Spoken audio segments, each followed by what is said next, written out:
আসসালামু আলাইকুম এভরিওয়ান, আপনারা সকালে কেমন আছেন? আশা করি সবাই অনেক ভালো আছেন। আলহামদুলিল্লাহ, আমিও অনেক ভালো আছি। আজকে আমি একদম পারফেক্ট পোয়া পিঠার রেসিপি আমি আপনাদের সঙ্গে শেয়ার করব।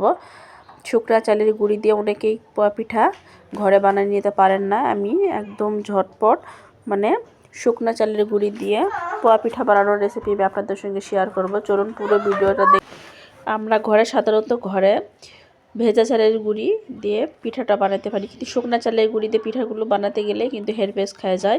একদম শুকনা চালের গুঁড়ি দিয়ে পারফেক্ট পিঠা বানানোর আমি কয়েকটা টিপস আপনাদেরকে বলবো, সেটা ফলো করবেন। দেখবেন আপনারা পোয়া পিঠাটা সুন্দরভাবে ফুলাইতে পারবেন বা একদম পারফেক্ট হবে। এই যে দেখুন, প্রথমে আমি একটা হাঁড়িতে পানি দিয়ে দিলাম। এই পানির মধ্যে আজকে আমি চিনি দিয়ে পিঠাটি বানাবো। এখানে পরিমাণ মতো মিষ্টিটা দিচ্ছি। মিষ্টিটা আপনাদের পছন্দ মতন দিবেন, কম বেশি করে বাড়ায়, যে যেরকম মিষ্টি খায়। আমার কাছে মিষ্টি পিঠাটা মিষ্টি হলেই বেশি ভালো লাগে। এখানে আমি পরিমাণ মতো মিষ্টি ও পানি দিয়ে দিলাম। দিয়ে এই পানিটা আমি সুন্দর করে ফুটাই নিব।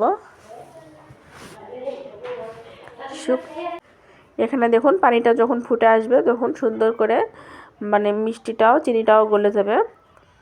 এখানে আমি একটা মিক্সিং বোল নিয়েছি। মিক্সিং বোলের মধ্যে শুকনা চালের গুঁড়িটা নিয়ে নিলাম।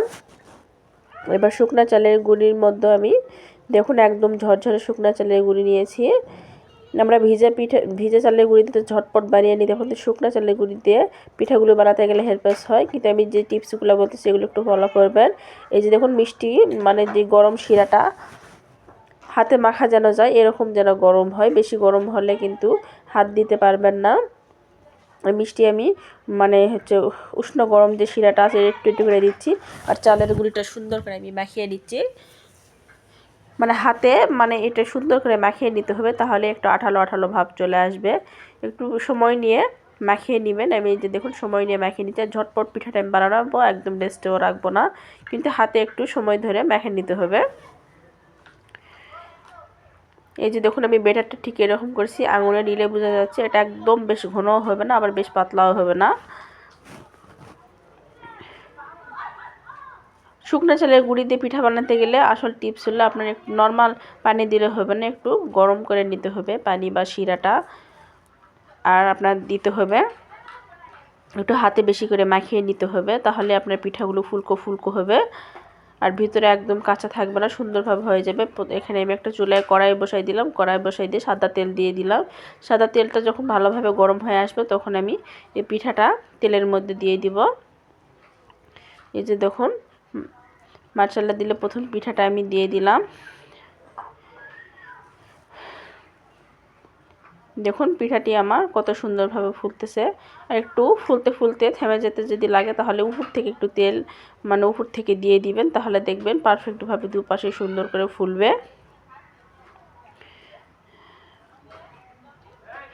আমার এই পিঠা রেসিপিটা আমার আম্মুর কাছ থেকে শেখা। আমি আগে কিন্তু পিঠাটা বানাইতে পারছিলাম না, আমার পিঠাটা ফুলতো না। আর আমার রেসিপিটা আপনাদের কাছে কেমন লাগলো সেটা প্লিজ কমেন্টে বলে যাবেন। আর এরকম নিত্য নতুন ভিডিও পাওয়ার জন্য আমার পাশেই থাকবেন। ফেসবুক থেকে দেখলে একটা সাবস্ক্রাইব করবেন, আর ফেসবুক থেকে দেখলে একটা ফলো দিবেন, আর ইউটিউব থেকে দেখলে একটা সাবস্ক্রাইব করবেন। আর সাবস্ক্রাইব ফলো যারা দুটোই দিয়েছেন তাদেরকে অসংখ্য ধন্যবাদ। এই যে দেখুন, এভাবে আমি আর ব্যাটারটা দেওয়ার আগে একটু ভালো করে চামিচ দিয়ে সুন্দর করে গুলিয়ে নিতে হবে। গুলিয়ে নেবার পরে এই যে আমি আবার দ্বিতীয় পিঠার জন্য ব্যাটার আমি তেলের মধ্যে দিয়ে দিলাম। বিশেষ করে নতুনদের জন্য অনেক ভালো হবে। দেখবেন আমার এই টিপসটা যদি ফলো করে আপনারা যদি পিঠা বানিয়ে নেন, যে দেখুন মাশাআল্লাহ দিলে আমার দ্বিতীয় পিঠাটা অনেক সুন্দরভাবে ফুলে উঠছে। আর পিঠার উপর থেকে এরকম এভাবে তেল দিয়ে দেওয়ার চেষ্টা করবেন, যে পিঠা ফুলবে না সেও সুন্দরভাবে ফুলে যাবে। আর এই পিঠাটা ভিতর থেকে অনেকটা নরম আর ধার দিয়ে অনেকটা কিসমিস ছিল, অনেকটা মজাদার। আমার পিঠা বানানোটা আপনাদের কাছে কেমন লাগলো সেটা প্লিজ কমেন্টে বলে যাবেন। আর আপনারা ভাই ও বোনেরা আপনারা ভিডিওটি দেখেন কিন্তু লাইক করেন না, একটা লাইক করে যাবেন। আপনাদের একটা লাইক আমার কাছে অনেক মূল্যবান। আপনারা ভিডিওটা দেখে দয়া করে একটা লাইক করবেন আর কমেন্টে বলে যাবেন আমার পিঠা বানানোটা আপনাদের কাছে কেমন লাগলো। এই যে দেখুন মাশাআল্লাহ দিলে আমি যতগুলো পিঠা দিচ্ছি সবগুলো পিঠাই সুন্দরভাবে ফুলকো ফুলকোভাবে ফুলে উঠতেছে। আসলে সব মানে পুরো ভিডিও দিতে গেলে ভিডিওটা অনেক লং হয়ে যাচ্ছে, আমি একদম শর্টকাটে মানে আমি আপনাদের দেখিয়ে দিচ্ছি। যে দেখুন ভিতর থেকে একদম নরম এবং ধার দিয়ে একদম কিসমি। আর পিঠার মানে ব্যাটারটা দেওয়ার আগে ডাইরেক্ট উপর থেকে দিয়ে দিবেন না, একটু দেওয়ার আগে মানে একটু মানে ঘাটুনি দিয়ে নেবেন, মানে মিক্সটা করে নেবেন ভালো করে। নাচা দেখবেন নিচের দিকে একটু বসে যাওয়ার, উপরের দিকে মানে তরল থাকবে। আর একবারে ঘেটে ঘেটে মানে ডোটার মধ্যে একটু ঘেটে ঘেটে দিবেন, তাহলে দেখবেন চারিদিকে সব কিছু মিক্স হয়ে থাকবে আর সুন্দরভাবে পিঠাটা ফুলে যাবে। এই যে দেখুন আমি মাশাআল্লাহ দিলে পিঠা অনেকগুলো পিঠে বানিয়ে নিয়েছি।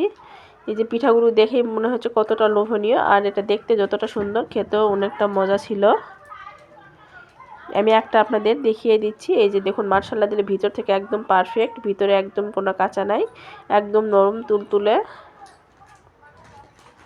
আমার পিঠা বানাতে ভালো লাগলে দয়া করে একটা কমেন্ট করে যাবেন। আল্লাহ হাফেজ।